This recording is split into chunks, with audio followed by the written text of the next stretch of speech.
Well, if looking at the map, Iceland is obviously on a strategic important position in the high north, being where it is. Keeping a watchful eye of the high north from Iceland is obviously a important part of maintaining situational awareness of what's going on up north in the NATO area of responsibility.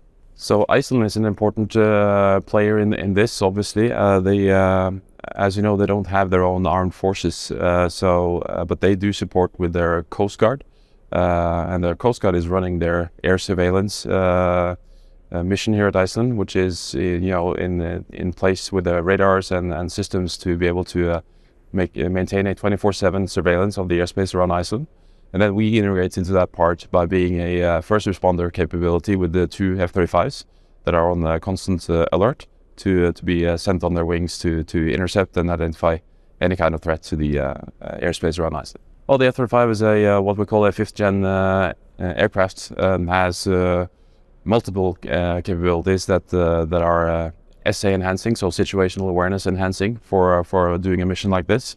It's got awesome sensors that keep a good lookout on what's going on around us. So when we integrate that with the radar capability that are already existing on Iceland, it makes for a very good combination to keep a good understanding of what's going on. Of course, it is deterrence in itself that we have the air policing, because it shows both the capabilities and the commitments of NATO.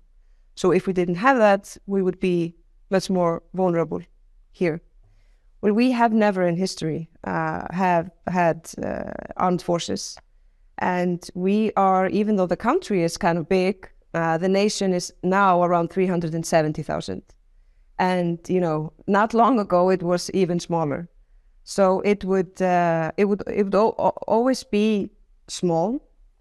We have had, the bilateral defense agreement with the United States since 1951, and we're a founding member of NATO.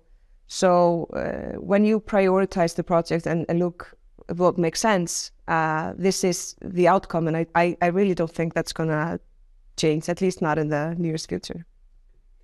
It was a very big thing when we decided to be a member of NATO, founding member at the time, and it was very controversial.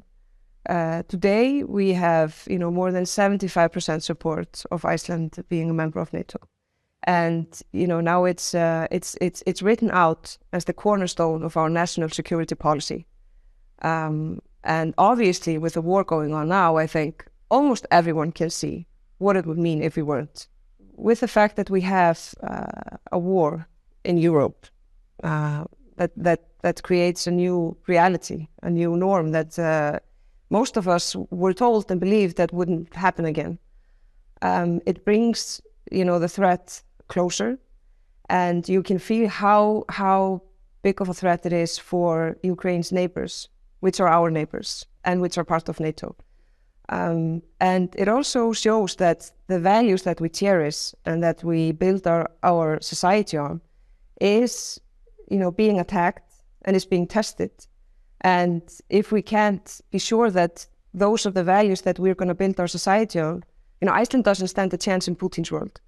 So that is very clear, and that is why we stand very firmly with Ukraine and say out loud in every opportunity we get that Ukraine must win this war. That's the only way we can really have, peace again in Europe.